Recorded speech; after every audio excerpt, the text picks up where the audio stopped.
இப்போ இதுல 5th கொஸ்டின்ல என்ன கேட்டிருக்காங்கன்னா, what would a system of coordinates be like if you did not have negative numbers? Negative numbers இல்லைன்னா 2D பிளேன் வந்து எப்படி இருக்கும்னு கேக்குறாங்க. Would this system allow us to locate all the points on a 2D plane? என்ன சொல்றாங்கன்னா, நம்ம வந்து ஒரு சிஸ்டம் ஃபாலோ பண்றோம், அதுல வந்து நெகட்டிவ் நம்பர்ஸே இல்லை. அப்போ இன்கேஸ் இந்த சிஸ்டம்ல நம்ம எல்லா பாயிண்ட்ஸும் பிளாட் பண்ண முடியுமா? எந்த எல்லா பாயிண்ட்ஸும்னா 2D பிளேன்ல நம்ம என்னெல்லாம் பாயிண்ட்ஸ் பிளாட் பண்றோமோ அதையும் வந்து இந்த புது சிஸ்டம்ல நம்ம பிளாட் பண்ண முடியுமான்னு கேக்குறாங்க. இன்னொன்னு என்ன சொல்றாங்க, அந்த புது சிஸ்டம்ல வந்து நெகட்டிவ் நம்பர்ஸே இல்லைன்னு சொல்றாங்க. இப்போ எக்ஸாம்பிளுக்கு இதுதான் வந்து நம்மளோட 2D பிளேன், கரெக்டா? இப்போ இங்க வந்து இன்கேஸ் இங்க ஒரு பாயிண்ட் இருக்குன்னு வச்சுக்கலாம், இங்க ஒரு பாயிண்ட் இருக்குன்னு வச்சுக்கலாம், இங்க ஒரு பாயிண்ட் இருக்குன்னு வச்சுக்கலாம், சரியா? அப்புறம் இங்க ஒரு பாயிண்ட் இருக்கு. இப்போ இது எங்க இருக்கு கரெஸ்பாண்டிங்கா? இது 1 2 3 4 5 6 இது ஃபுல்லா நெகட்டிவ் நம்பர்ஸ், கரெக்டா? நம்ம 2D பிளேன்ல நெகட்டிவ் நம்பர்ஸ்ல இப்போ நம்ம பிளாட் பண்ணியிருக்க பாயிண்ட் வந்து எங்க இருக்கு? -6க்கு நேரா இருக்கு. இப்போ -6 கமா yல வந்து எங்க இருக்கும்? இது மைனஸ்ல 2 3 4 5 6 yல வந்து 6க்கு நேரா இருக்கு, அதே மாதிரி xல வந்து -6க்கு நேரா இருக்கு. இப்போ இவங்க என்ன சொல்றாங்க, நெகட்டிவ் நம்பர்ஸ் இருக்கக்கூடாதுன்னு சொல்றாங்க. ஆனா இந்த பாயிண்ட் வந்து நம்ம 2D பிளேன்ல மார்க் பண்ணலாம், கரெக்டா? நெகட்டிவ் நம்பர்ஸும் இருக்கு, இது 2D பிளேன்லயும் மார்க் பண்ண முடியும். அப்போ இவங்க சொல்ற சினாரியோல இந்த மாதிரி நெகட்டிவ் கோஆர்டினேட்ஸ் இருக்க பாயிண்ட்ஸ் எல்லாத்தையுமே நான் வந்து பிளாட் பண்ண முடியாது. இப்போ இவங்க சொல்றபடி பார்த்தோம்னா நமக்கு வந்து இந்த குவாட்ரண்ட் மட்டும்தான் இருக்கும், ஃபர்ஸ்ட் குவாட்ரண்ட் மட்டும்தான் இருக்கும். ஏன்னா நமக்கு செகண்ட் குவாட்ரண்ட்லயும் நெகட்டிவ் இருக்கு. செகண்ட் குவாட்ரண்ட்ல கோஆர்டினேட்ஸ் எப்படி இருக்கும்? நெகட்டிவ் கமா பாசிட்டிவ், அந்த மாதிரி தானே இருக்கும். தேர்ட் குவாட்ரண்ட்ல எப்படி இருக்கும்? நெகட்டிவ் கமா நெகட்டிவா இருக்கும். ஃபோர்த் குவாட்ரண்ட்ல வந்து பாசிட்டிவ் கமா நெகட்டிவ், இந்த மாதிரி தானே இருக்கும். நமக்கு ரெண்டுமே பாசிட்டிவா இருக்க ஒரே குவாட்ரண்ட் வந்து first quadrant, fourth quadrant, third quadrant, அப்புறம் செகண்ட் குவாட்ரண்ட், இது மூணுலயுமே வந்து நமக்கு நெகட்டிவ் வேல்யூஸ் இருக்கு. அப்போ இவங்க சொல்ற மாதிரி ஒரு சிஸ்டம் இருந்துச்சுன்னா குவாட்ரண்ட் 2ல இருக்க, 3ல இருக்க, 4ல இருக்க பாயிண்ட்ஸ் எல்லாம் நம்மளால பிளாட் பண்ணவே முடியாது. ஸோ இப்போ இவங்க சொல்றாங்க என்னன்னா, நெகட்டிவ் நம்பர்ஸே இல்லாத ஒரு சிஸ்டம் இருக்கணும்னு சொல்றாங்க. அப்படி இருந்துச்சுன்னா 2D பிளேன்ல பண்ற எல்லா பாயிண்ட்டுமே வந்து நம்ம பிளாட் பண்ண முடியுமான்னு கேக்குறாங்க. ஆப்வியஸா முடியாது. ஏன்னா 2D பிளேன்ல வந்து நம்ம வந்து செகண்ட் குவாட்ரண்ட்லயும், தேர்ட் குவாட்ரண்ட்லயும், ஃபோர்த் குவாட்ரண்ட்லயும் பிளாட் பண்ற எந்த பாயிண்ட்டுமே வந்து இவங்க சொல்லியிருக்க சிஸ்டம்ல வந்து டிஃபைன் பண்ண முடியாது. ஏன்னா இப்போ இவங்க எதை சொல்றாங்க, வெறும் ஃபர்ஸ்ட் குவாட்ரண்ட்டை மட்டும் தான் கன்சிடர் பண்றாங்க. இங்கதான் பாசிட்டிவ் வேல்யூஸ் இருக்கு, கரெக்டா? இங்க வந்து y ஆக்சிஸும் வந்து பாசிட்டிவ் வேல்யூஸ் இருக்கு, அதே மாதிரி எக்ஸ் ஆக்சிஸ்லயும் வந்து பாசிட்டிவ் வேல்யூஸ் தான் இருக்கு. ஸோ இவங்க சொல்றபடி பார்த்தா இந்த ஒரு குவாட்ரண்ட்ல இருக்க பாயிண்ட்ஸ் மட்டும் தான் நம்மளால பிளாட் பண்ண முடியும். ஸோ இப்போ இந்த கொஸ்டினுக்கு ஆன்சர் என்ன? No, we wouldn't be able to locate all the points on a 2D plane in the defined system of coordinates where we do not have negative numbers அப்படின்னு நம்ம வந்து ஆன்சர் சொல்லிடணும். புரிஞ்சுச்சா? இதுதான் வந்து 5th கொஸ்டின். இப்போ going forward 6th கொஸ்டின்ல என்ன சொல்லியிருக்காங்கன்னா, ஆல்சோ நோட் பண்ணிக்கோங்க, இங்க இப்படி ஒரு ஸ்டார் மாதிரி சிம்பிள் கொடுத்துருக்காங்களா, இப்படி கொடுத்துருந்தாங்கன்னா இது இம்பார்ட்டன்ட் கொஸ்டின் அர்த்தம், கொஞ்சம் ட்ரிக்கியான கொஸ்டினா இருக்கும்னு அர்த்தம். ஓகேவா? இப்போ இந்த கொஸ்டின்ல என்ன கேட்டிருக்காங்க, are the points M, A and G on the same straight line? Suggest a method to check this without plotting and joining the points. இப்போ என்ன சொல்றாங்கன்னா, 3 பாயிண்ட்ஸ் இருக்குன்னு சொல்றாங்க. என்னன்னா M, A and G, இந்த மாதிரி 3 பாயிண்ட்ஸ் இருக்கு.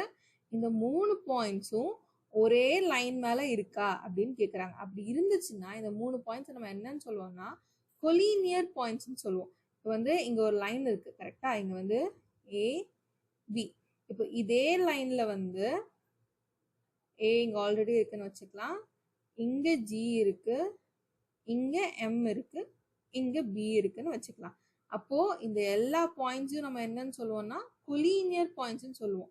இந்த மாதிரி ஒரே லைன்ல ஒரே ஸ்ட்ரைட் லைன்ல இருக்க பாயிண்ட்ஸ் நம்ம என்னன்னு சொல்லுவோம்னா கொலினியர் பாயிண்ட்ஸ்னு சொல்லுவோம். இப்போ இந்த கொஸ்டின்ல அதை தான் கேட்குறாங்க, இந்த பாயிண்ட்ஸ் வந்து கொலினியர் பாயிண்ட்ஸ், அதாவது இந்த எல்லா பாயிண்ட்ஸும் இந்த மாதிரி ஒரே லைன்ல இருக்கா அப்படின்னு கேட்குறாங்க.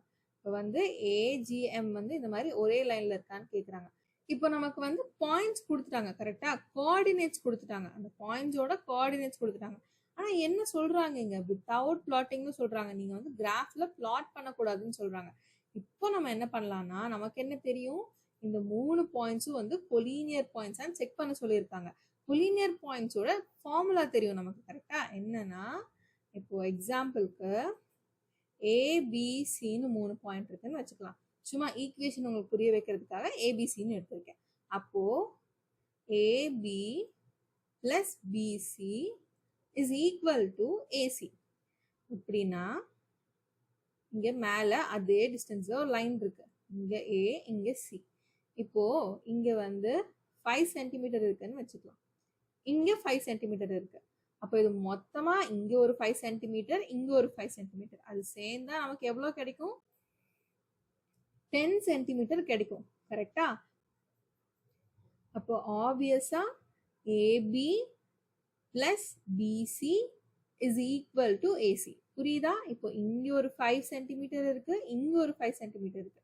இதை ரெண்டையும் நம்ம பிளஸ் பண்ணோம்னா நமக்கு டோட்டலா இருக்கு 10 சென்டிமீட்டர் கிடைச்சிடும். ஸோ இப்போ இந்த ஃபார்முலாவை வச்சு இந்த 3 பாயிண்ட்ஸ் வந்து கொலினியரா இல்லையான்னு நம்மளால கண்டுபிடிக்க முடியும். அதாவது ஒரே லைன்ல இருக்கா இல்லையான்றதை கண்டுபிடிக்க முடியும். அது எப்படின்னா, நம்ம ஃபர்ஸ்ட் ஒரு டயக்ராம் வரைஞ்சிக்கலாம் சரியா. இப்போ ஒரு லைன் வரைஞ்சிட்டு இங்க வந்து எம் இருக்கு, இங்க வந்து ஏ இருக்கு, இங்க ஜி இருக்குன்னு வச்சுக்கலாம். அப்போ எம்ஏ ஏஜி இது ரெண்டோட டிஸ்டன்ஸ் கண்டுபிடிச்சிட்டோம்னா இதை ரெண்டையும் ஆட் பண்ணும்போது நமக்கு எம்ஜி கிடைக்குதான்னு பார்த்துடலாம் கரெக்டா. நான் என்ன சொன்னேன், ஃபர்ஸ்ட் ஒரு 3 பாயிண்ட் இருந்துச்சுன்னா இந்த பாயிண்ட்டையும், ஒரு 3 பாயிண்ட் இருந்துச்சுன்னா இந்த 2 பாயிண்ட்டுக்கு நடுவில் இருக்க டிஸ்டன்ஸையும், இந்த 2 பாயிண்ட்டுக்கு நடுவில் இருக்க டிஸ்டன்ஸையும் ஆட் பண்ணோம்னா நமக்கு டோட்டல் டிஸ்டன்ஸ் கிடைச்சிரும். அப்படி கிடைச்சிச்சுன்னா, ஈக்குவலா இருந்துச்சுன்னா, எம்ஏவும் ஏஜியும் இது ரெண்டு எம்ஏ பிளஸ் ஏஜி இந்த சம் வந்து இஸ் ஈக்குவல் டு எம்ஜியா இருந்துச்சுன்னா இந்த 3 பாயிண்ட்டும் கொலினியர்னு அர்த்தம். புரியுதா.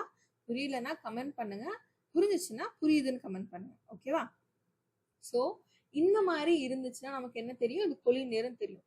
ஸோ இப்போ வந்து நம்ம டிஸ்டன்ஸ் கண்டுபிடிக்கணும். என்ன டிஸ்டன்ஸ் கண்டுபிடிக்கணும், இந்த எம்ஏக்கும் நடுவில் இருக்க டிஸ்டன்ஸ் கண்டுபிடிக்கணும்.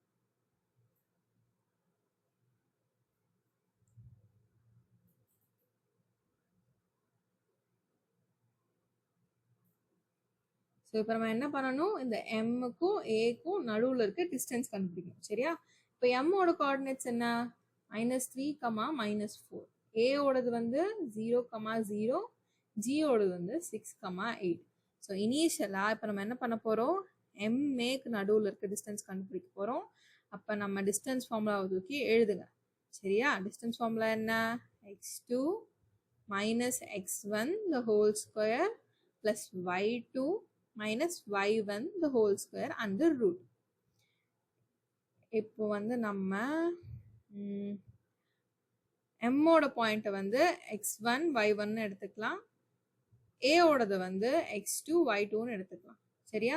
அப்போ 0 மைனஸ் x1 ஓட வேல்யூ -3 ஹோல் ஸ்கொயர் பிளஸ் மறுபடியும் 0 மைனஸ் -4 கரெக்டா, -4 the whole square under root. அப்போ இங்க வந்து 0 plus 3 ஆயிரும், இந்த மைனஸ் இங்க மல்டிப்ளை ஆகும்போது plus 3 ஆயிரும் ஹோல் ஸ்கொயர் பிளஸ் இங்கேயும் மைனஸ் உள்ள மல்டிப்ளை ஆகும்போது பிளஸ் 4 ஆயிரும். அப்போ 4 ஸ்கொயர். இப்போ இதோட ஆன்சர் நமக்கு என்னவா கிடைக்கும், ரூட்டுக்குள்ள 3 ஸ்கொயர்னா என்ன 9 பிளஸ் 4 ஸ்கொயர்னா 0 பிளஸ்னே நீங்க போட்டுக்கலாம், 0 பிளஸ் 4னு போட்டுட்டு அடுத்த ஸ்டெப்ல வந்து நம்ம சிம்பிளிஃபை பண்ணி எழுதிக்கலாம், 3 ஸ்கொயர் பிளஸ் 4 ஸ்கொயர். இப்போ இந்த ஸ்டெப் வரும் ஓகேவா. இப்போ 3 ஸ்கொயர் வந்து நமக்கு என்ன வேல்யூ 9, 4 ஸ்கொயர் வந்து 16, that is equal to root 25. 25 ஓட ரூட் வேல்யூ 5. ஸோ அப்போ நம்ம வந்து டிஸ்டன்ஸ் கண்டுபிடிச்சிட்டோம். எம்ஏக்கு நடுவில் இருக்க டிஸ்டன்ஸ் வந்து 5 சென்டிமீட்டர் ஓகேவா. இப்போ அதே மாதிரி ஏஜிக்கு நம்ம கண்டுபிடிக்கிறோம். ஓகே, இப்போ வந்து ஏக்கும் ஜிக்கும் நடுவில் இருக்க டிஸ்டன்ஸ் நம்ம கண்டுபிடிக்கலாம். AG is equal to A ஓட பாயிண்ட் வந்து 0, 0, G ஓட பாயிண்ட் வந்து 6, 8.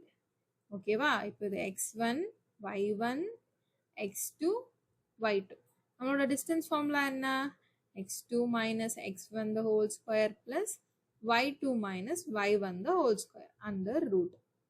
ஒவ்வொரு சம் போடும்போதும் டிஸ்டன்ஸ் ஃபார்முலா எழுதி சம் போடுங்க. அப்போ உங்களுக்கு தானா மனப்பாடமாயிரும். இப்போ x2 ஓட வேல்யூ என்ன?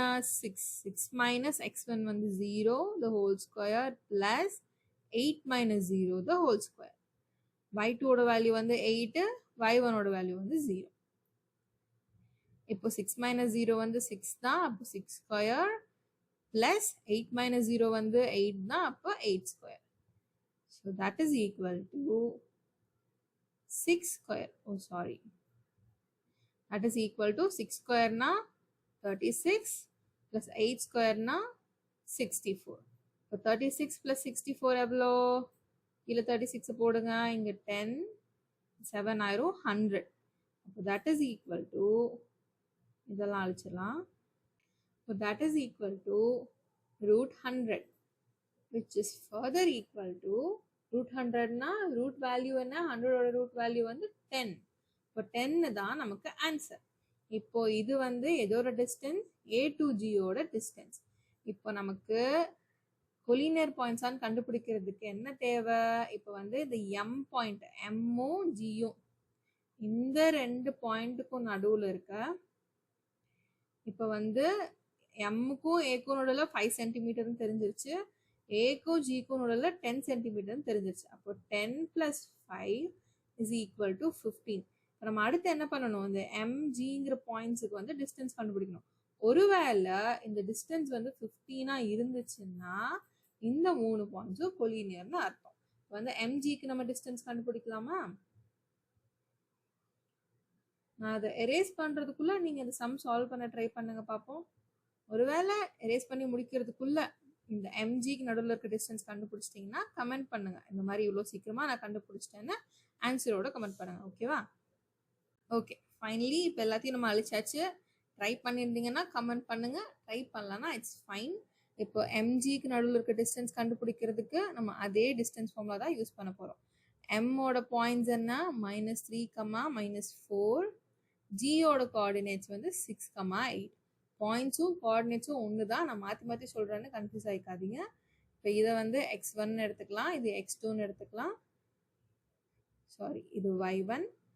இந்த மாதிரி தான் நீங்கள் தப்பாக போட்டுறக்கூடாது. நான் போட்ட மாதிரி நீங்கள் தப்பாக போட்டுறக்கூடாது. இது x1, இது y1, இது x2, இது y2. இப்போ டிஸ்டன்ஸ் ஃபார்முலா எழுதுங்க. x2 minus x1 the whole square plus y2 minus y1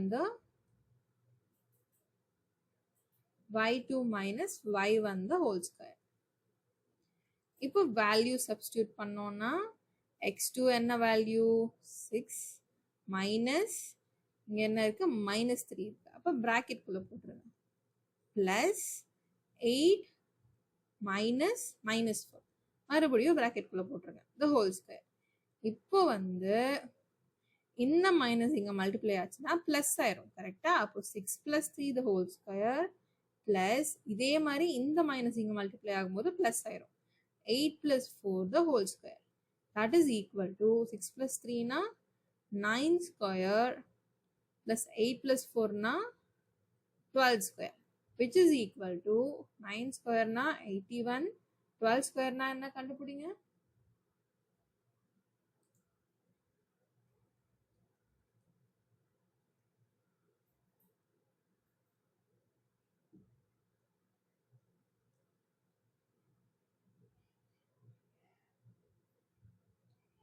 twelve square வந்து 144. இப்போ இது ரெண்டையும் நம்ம ஆட் பண்ணோம்னா நமக்கு என்ன ஆன்சர் கிடைக்கும்? 144 plus 81 is equal to 5. இங்கே 2, இங்கே 2னா 225. இது வந்து it is equal to 225. 225 ஓட ரூட் வேல்யூ என்ன? ஆப்வியஸா 15 தான். ஸோ அப்போ இந்த பாயிண்ட்ஸ் வந்து அப்போ ஆப்வியஸா இந்த 3 பாயிண்ட்ஸும் வந்து கொலீனியர் பாயிண்ட்ஸ் தான். இந்த 3 பாயிண்ட்ஸுமே வந்து ஒரே லைன்ல தான் இருக்கு. எப்படி சொல்றோம்னா mg is equal to ma plus ag. mg ஓட வேல்யூ என்ன 15 கரெக்டா, ma ஓட வேல்யூ என்ன 5 plus ag ஓட வேல்யூ என்ன 10. இது ரெண்டையும் நம்ம ஆட் பண்ணோம்னா நமக்கு என்ன கிடைக்குது, இந்த சைடு 15 கிடைக்குது, அந்த சைடு 15 கிடைக்குது. அப்போ hence proved என்னன்னா MAG are collinear points. எப்படி இருக்கும்னா இங்க M, இங்க A, இங்க G. இந்த பாயிண்ட்ஸ் எப்படி இருக்கும்னா இங்க இருந்து இங்க 5, இங்க இருந்து இங்க 10. இங்க வந்து M, இங்க A, இங்க G. இது வந்து 5 சென்டிமீட்டர், இது வந்து 10 சென்டிமீட்டர். அப்போ டோட்டலா இங்க இருந்து இங்க வரைக்கும் எவ்வளோ 15 சென்டிமீட்டர். ஓகேவா, இந்த சம் புரிஞ்சா? இப்போ அடுத்த சம் பார்க்கலாம். இப்போ 6th சம் மாதிரியே 7th சம்லயும் இம்பார்ட்டன்ட்னு சொல்லியிருக்காங்க, அதாவது கொஞ்சம் ட்விஸ்டடா இருக்கலாம். ஓகேவா, இப்போ இந்த 7th சம்ல என்ன சொல்லியிருக்காங்கன்னா, use your method from problem 6 to check if the points R, B and C are on the same straight line. Now plot both sets of points and check your answers. என்ன சொல்லியிருக்காங்கன்னா, நம்ம 6th கொஸ்டின்ல என்ன method use பண்ணோமோ அதே method வச்சு இங்க ஒரு மறுபடியும் ஒரு 3 பாயிண்ட்ஸ் கொடுத்துருக்காங்க. இது வந்து கொலினியரா, அதாவது ஒரே லைன்ல இருக்கான்னு பார்க்க சொல்லியிருக்காங்க. நம்ம முன்னாடி என்ன பண்ணோமோ அதே மெத்தட் யூஸ் பண்ணி தான் இங்கேயும் இந்த சம் போட போறோம். இப்போ இங்க வந்து ஆரோட பாயிண்ட்ஸ் வந்து -5, -1, B ஓடது வந்து -2, -5, C ஓடது வந்து 4, -12. ஓகேவா, இப்போ நம்ம வந்து சும்மா நம்ம ரெஃபரன்ஸ்க்காக டயக்ராம் போட்டோம். இப்போ RB இந்த ரெண்டு பாயிண்ட்க்கு நடுவில் இருக்க டிஸ்டன்ஸ் என்னன்னு கண்டுபிடிக்கலாமா? அப்போ RB இஸ் ஈக்குவல் டு ஆரோட கோஆர்டினேட்ஸ் என்ன -5, -1, B ஓட கோஆர்டினேட்ஸ் வந்து -2, -5. இது x1, y1, x2, y2. இப்போ டிஸ்டன்ஸ் ஃபார்முலா என்ன, x2 minus x1 the whole square plus y2 minus y1 the whole square under root. x2 ஓட வேல்யூ என்ன இங்க -2 கரெக்டா, -2 minus -5 the whole square plus y2 வந்து -5 minus -1 the whole square. ஓகேவா, that is equal to -2 இந்த minus உள்ள போயிடுச்சுன்னா multiply ஆச்சுன்னா +5 ஆயிரும் the whole square plus இந்த மைனஸ் இந்த மைனஸ்ல இந்த மைனஸ் உள்ள போயிடுச்சுன்னா -5 plus 1 the whole square ஆயிரும். இதை ஃபர்தரா சிம்பிளிஃபை பண்ணோம்னா -2 plus 5 னா என்ன ஆன்சர் 3 கரெக்டா, 3 whole square plus -5 plus 1 அப்போ -4 square.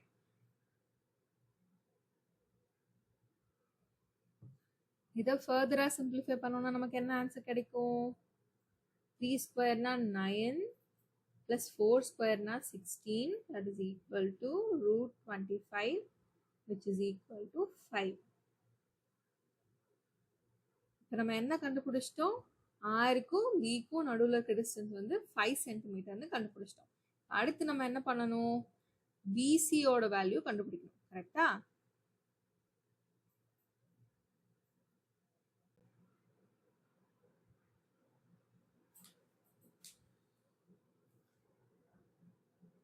BC is equal to B ஓட கோஆர்டினேட்ஸ் என்ன -2, -5, C ஓட கோஆர்டினேட்ஸ் வந்து 4, -12. இது x1, y1, இது x2, y2. இப்போ டிஸ்டன்ஸ் ஃபார்முலா என்ன, ரூட்டுக்குள்ள x2 minus x1 the whole square plus y2 minus y1 the whole square. நம்மளோட x2 ஓட வேல்யூ என்ன 4 minus x1 ஓட value -2 the whole square. 4 minus -2 the whole square. ஓகேவா, இப்போ y2 ஓட வேல்யூ வந்து -12 பிராக்கெட் குள்ள போட்டுக்கோங்க, -12 minus y1 ஓட வேல்யூ -5. அப்போ -12 -5 the whole square. இப்போ இதை சிம்பிளிஃபை பண்ணோம்னா இந்த மைனஸ் இங்க உள்ள போச்சுன்னா 4 + 2 the whole square ஆயிரும். அதே மாதிரி இங்க இந்த மைனஸ் உள்ள போச்சுன்னா -12 + 5 the whole square ஆயிரும். இப்போ ஃபர்தரா சிம்பிளிஃபை பண்ணோம்னா 4 + 2 வந்து எவ்வளோ 6 square plus -7 square. -12 + 5 னா -7 தான் ஆன்சர். -7 square. அது என்ன ஆயிரும் 6 square is equal to 36, 7 square is equal to 49. இது ரெண்டையும் ஆட் பண்ணோம்னா நமக்கு எவ்வளோ ஆன்சர் கிடைக்கும் 5, 8 √85. அதான ஆன்சர். 49 + 36 எவ்வளோ? ஆமா, √85 தான் ஆன்சர் நமக்கு. அடுத்து வந்து ஆர்சி, இந்த ரெண்டு பாயிண்ட்க்கும் நடுவில் இருக்க டிஸ்டன்ஸ் என்னன்னு கண்டுபிடிக்கணும். அப்போ RC is equal to ஆரோட வேல்யூஸ் வந்து x1 y1 எடுத்துக்கலாம். அது வந்து -5 -1. இப்போ மறுபடியும் என்ன பண்றீங்க டிஸ்டன்ஸ் ஃபார்முலா எழுதுறீங்க. x2 - x1 the whole square plus y2 - y1 the whole square under root. இப்போ x2 ஓட வேல்யூ என்ன இங்க x2 வந்து 4 minus x1 ஓட value -5 whole square plus y2 ஓட வேல்யூ வந்து -12 பிராக்கெட் குள்ள போட்டுக்கோங்க minus y1 ஓட வேல்யூ வந்து -1 அதையும் பிராக்கெட் குள்ள போட்டுக்கோங்க the whole square. இப்போ இதை சிம்பிளிஃபை பண்ணோம்னா 4 இந்த மைனஸ் உள்ள போயிடும், உள்ள போச்சுன்னா பிளஸ் ஆயிரும். 4 + 5 the whole square plus -12 இப்படி இருக்கட்டும் இங்கே. இப்போ இந்த மைனஸ் உள்ள மல்டிப்ளை ஆச்சுன்னா பிளஸ் ஆயிரும். அப்போ -12 + 1 the whole square. ஃபர்தரா என்ன ஆயிரும் 4 + 5 whole squareனா 9 square plus -11 square. 9 square வந்து 81, 11 ஓட ஸ்கொயர் வந்து 121. 81 + 121 under root வந்துடும். இது ரெண்டையும் நம்ம ஆட் பண்ணோம்னா இங்கே 2 இங்கே 10 202 வந்துடும். அப்போ ரூட்குள்ள 202.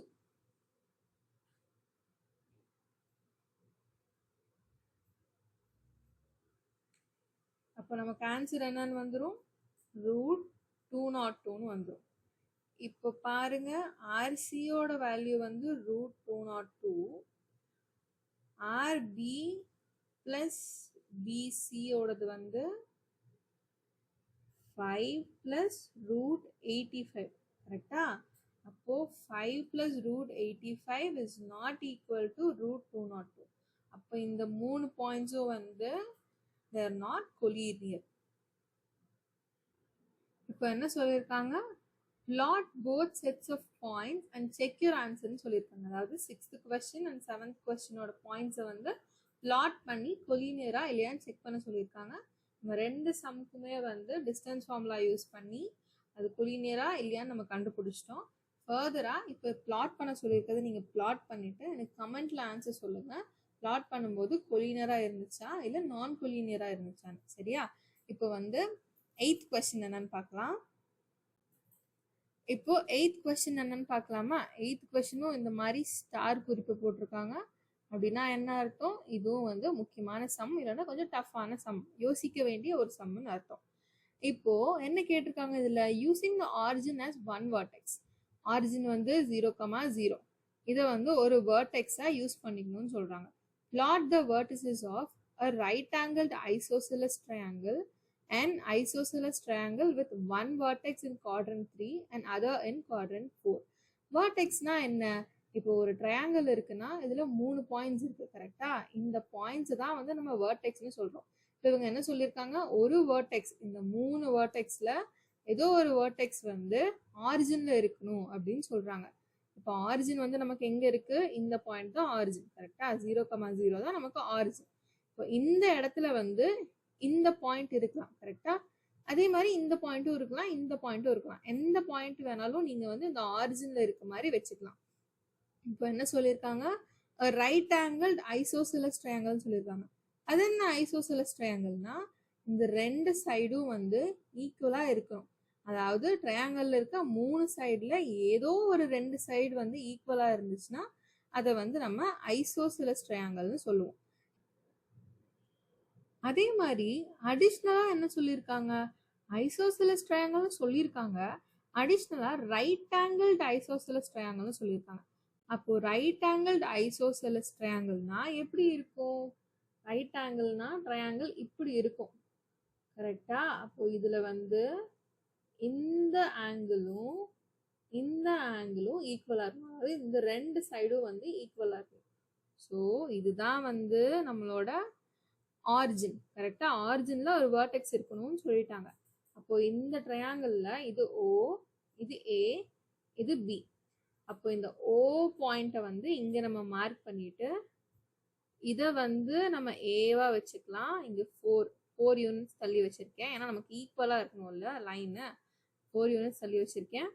அதே மாதிரி இங்கேயும் 4 யூனிட்ஸ் தள்ளி வச்சிருக்கேன். அப்போ இதை ரெண்டையும் நம்ம ஜாயின் பண்ணிட்டு இது வந்து ஓ, இது ஏ, இது பி. அவ்வளோதான் நம்மளோட ரைட் ஆங்கிள் ஐசோசெலஸ் ட்ரையாங்கிளை வந்து நம்ம வெர்டெக்ஸ் ஓல இருக்கிற மாதிரி பிளேஸ் பண்ணியாச்சு. ஓகேவா, பிளாட் பண்ணிட்டோம் இதை. இப்போ அடுத்த கொஸ்டின்ல என்ன சொல்லியிருக்காங்க, an isosceles triangle with one vertex in quadrant 3 and other in quadrant 4. இப்போ இங்க வந்து ரைட் ஆங்கிள்லாம் நமக்கு தேவையில்லை, இங்க மேல இருக்கு இல்லையா, இந்த ஐசோசெலஸ் ட்ரையாங்கிள் தான். என்ன சொல்றாங்கன்னா, ஒரு வெர்டெக்ஸ் வந்து குவாட்ரண்ட் 3ல இருக்கணுமா, இன்னொரு வெர்டெக்ஸ் வந்து குவாட்ரண்ட் 4ல இருக்கணும். அதாவது ஒரு பாயிண்ட் வந்து 3ல இருக்கணும், ஒரு பாயிண்ட் வந்து 4ல இருக்கணும். அப்போ அப்படி இருக்கணும்னா நம்ம என்ன பண்ணணும், அதே மாதிரி நல்லா ஞாபகம் வச்சுக்கோங்க, ஒரு வெர்டெக்ஸ் வந்து எங்க இருக்கணும், ஆரிஜின்லயும் இருக்கணும். ஸோ இந்த மாதிரி சினாரியோல நம்ம பண்ணோம்னா என்ன பண்ணலாம்னா, இங்க ஏஓபின்னு இந்த ட்ரையாங்கிள் இருக்கா, ஆல்ரெடி ஏஓபி வச்சுக்கோமா, இதை வந்து பிக்யூன்னு வச்சுக்கலாம். இல்லை இப்போ வந்து நம்ம அந்த ட்ரையாங்கிளே கொஞ்சம் மாற்றி அமைச்சுக்கலாம். இப்போ இதுதான் வந்து ஐசோசெலஸ் ட்ரையாங்கிள்னா நமக்கு என்ன சொல்றாங்க, ஒரு வெர்டெக்ஸ் வந்து குவாட்ரண்ட் 3ல இருக்கணும், இன்னொன்று வந்து குவாட்ரண்ட் 4ல இருக்கணும், இது வந்து ஓல இருக்கணும். இப்படி நம்ம பிளேஸ் பண்ணோம்னா கரெக்டா வருமா. நம்ம கிட்ட என்ன சொல்லியிருக்காங்க, குவாட்ரண்ட் 3ல ஒரு பாயிண்ட் இருக்கணும்னு சொல்லியிருக்காங்க கரெக்டா. அப்போ இதுதான் குவாட்ரண்ட் 3, இதுதான் குவாட்ரண்ட் 4. நம்ம கிட்ட என்ன கேட்டிருக்காங்க, குவாட்ரண்ட் 3ல ஒரு பாயிண்ட் இருக்கணும்னு கேட்டிருக்காங்க. அப்போ இது ஐசோசெலஸ் ட்ரையாங்கிள், அதனால நல்லா ஞாபகம் வச்சுக்கோங்க, இங்க இருந்து எக்ஸாக்டா 4 யூனிட்ஸ் தள்ளி இங்க ஒரு பாயிண்ட் நான் மார்க் பண்றேன், இதை வந்து பாயிண்ட் பின்னு வச்சுக்கலாம். ஓகேவா. அதே மாதிரி இந்த ஆக்சிஸ் y ஆக்சிஸ்ல இருந்து எக்ஸாக்டா 4 பாயிண்ட் தள்ளி இன்னொரு பாயிண்ட் வைக்கிறேன் ஆப்போசிட் குவாட்ரண்ட்ல. நமக்கு என்ன சொல்லியிருந்தாங்க, குவாட்ரண்ட் 4லயும் மார்க் பண்ணணும்னு சொல்லியிருந்தாங்க. அப்போ ஆப்போசிட் குவாட்ரண்ட்லயும் 4 யூனிட் தள்ளி ஒரு பாயிண்ட் வைக்கிறேன். அப்போ இதை ரெண்டையும் இப்ப நம்ம ஜாயின் பண்ணோம்னா நமக்கு ஐசோசெலஸ் ட்ரையாங்கிள் கிடைச்சிருச்சா. இப்போ இந்த பாயிண்ட்ஸ் எல்லாம் நம்ம ஜாயின் பண்ணிட்டோம்னா நமக்கு ஒரு ஐசோசெலஸ் ட்ரையாங்கிள் கிடைச்சிருச்சா. இந்த ரெண்டு ஆங்கிளும் இந்த ரெண்டு சைட்ஸும் நமக்கு வந்து ஈக்குவலா தான் இருக்கும், ஏன்னா நம்ம எக்ஸாக்டா 4 சென்டிமீட்டர் தள்ளி தான் பாயிண்ட்ஸ் வச்சோம். இப்போ வந்து இந்த டிஸ்டன்ஸ் வந்து ஈக்குவலா இருக்கான்னு செக் பண்றதுக்கு நம்ம என்ன பண்ணலாம்னா, இந்த பாயிண்ட்ஸ் யூஸ் பண்ணி டிஸ்டன்ஸ் ஃபார்முலா வச்சு நம்ம கண்டுபிடிக்க ட்ரை பண்ணலாம். இப்போ இது வந்து PO, இது வந்து Q, பாயிண்ட் Q. இப்போ Q பாயிண்டோட கோஆர்டினேட்ஸ் என்ன, எக்ஸ் ஆக்சிஸ்ல இருந்து பாருங்க 4க்கு நேரா இருக்கு, இங்க தானே 4 இருக்கும். அப்போ எக்ஸ் ஆக்சிஸ்ல 4, y ஆக்சிஸ்ல இங்க -4 கரெக்டா. அதே மாதிரி Pல இங்க வந்து -4 இருக்கும், இங்க y ஆக்சிஸ்ல -4, அப்போ -4, -4. ஓட கோஆர்டினேட்ஸ் என்ன, 0, 0 கரெக்டா. இப்போ வந்து நம்ம PO ஓட டிஸ்டன்ஸும் QO ஓட டிஸ்டன்ஸும் ஈக்குவலா இருக்கான்னு பார்க்கணும். இதை வந்து நம்ம டிஸ்டன்ஸ் ஃபார்முலா யூஸ் பண்ணி கண்டுபிடிச்சிடலாம். இதை கண்டுபிடிச்சிட்டு எனக்கு கமெண்ட்ல ஆன்சர் சொல்லுங்க. ஆப்வியஸா இது வந்து சேமா தான் இருக்கும், ஏன்னா நம்ம என்ன பார்த்தோம், இங்கிருந்து இங்க 4 சென்டிமீட்டர்னா இந்த கோஆர்டினேட்ஸ் வந்து 4, -4ன்னு இருக்கு. அதே தான் இங்கேயும் இருக்கு, ஆனா சைன் மட்டும் தான் மாறுது. நம்ம வந்து டிஸ்டன்ஸ் ஃபார்முலாவோட இன்ட்ரடக்ஷன் வீடியோ பார்த்தப்போ என்ன பார்த்தோம், சைன் மாறினாலும் டிஸ்டன்ஸ் வந்து ஒரே டிஸ்டன்ஸ் தான் இருக்குன்னு பார்த்தோம். அதே மாதிரி ஆப்போசிட்ல வேற குவாட்ரண்ட்ல இருந்தாலும் டிஸ்டன்ஸ் வந்து ஈக்குவலா தான் இருக்கும்னு நம்ம பார்த்தோம். கரெக்டா? டிஸ்டன்ஸ் ஃபார்முலாவோட இன்ட்ரடக்ஷன் வீடியோல இது பார்த்தோம். அது பார்க்கலன்னா ஒரு டைம் அதை பார்த்துட்டு வந்துருங்க. அப்போ ஃபர்தர் கொஸ்டின்ஸ்லாம் போடும்போது ஈஸியா உங்களுக்கு புரியும். அடிஷ்னலி இப்போ நீங்கள் என்ன பண்ணுறீங்கன்னா இந்த 2 பாயிண்ட்ஸையும் டிஸ்டன்ஸ் ஃபார்முலாவில் சப்ஸ்டியூட் பண்ணி ஈக்குவலாக இருக்கான்னு கமெண்ட்டில் சொல்லுங்கள். கண்டிப்பாக ஈக்குவலாக இருக்கும். கமெண்ட்டில் வந்து என்ன டிஸ்டன்ஸ் கண்டுபிடிச்சிங்கன்னு சொல்லுங்கள். சரியா? ஆப்வியஸாக அதுவும் ஈஸியான ஆன்சர் தான், ஸ்க்ரீன் பார்த்தாலே உங்களுக்கு தெரியும். இருந்தாலும் நீங்கள் ட்ரை பண்ணிவிட்டு என்ன ஆன்சர் வந்துச்சு, ஈக்குவலாக இருக்கான்னு கமெண்ட்டில் சொல்லுங்கள். ஓகேவா? அடுத்த 4 கொஸ்டின் வந்து அடுத்த வீடியோஸில் பார்க்கலாம். until then stay connected and keep watching. Also இன்னொரு விஷயமும் இருக்கு. உங்கள யாராச்சும் மேக்ஸ் டியூஷனோ இல்லை ஆன்லைன் கிளாஸஸோ வேணும்னு நினச்சிங்கன்னா இங்கே இருக்க நம்பருக்கு காண்டாக்ட் பண்ணி ஃபர்தர் டீட்டெயில்ஸ் நீங்கள் தெரிஞ்சுக்கலாம். அண்ட் ஆல்சோ நீங்கள் வந்து மேக்ஸோட நோட்ஸ் வேணும், ஃபார்முலா நோட்ஸ் வேணும் அப்படின்னு நினச்சிங்கன்னா கீழே வந்து டெலிகிராம் சேனலோட லிங்க் கொடுத்துருப்பேன். அதை காப்பி பேஸ்ட் பண்ணி கூகுளில் போட்டிங்கன்னா உங்களுக்கு டெலிகிராமுக்கு ரீடைரக்ட் ஆகும். அப்போ நீங்கள் அந்த குரூப்பில் ஜாயின் பண்ணிக்கலாம். அப்போ அதில் போடுற நோட்ஸும் நீங்கள் ஆக்சஸ் பண்ணிக்கலாம். இல்லை கிளிக்கபிள் லிங்காக இருந்துச்சுன்னா அதை கிளிக் பண்ணி நீங்கள் டைரெக்டாக டெலிகிராம் குரூப்பில் ஜாயின் பண்ணிக்கலாம். மிச்சம் இருக்க கொஸ்டின்ஸ்லாம் அடுத்தடுத்து வர வீடியோவில் பார்க்கலாம். until then stay connected and keep watching.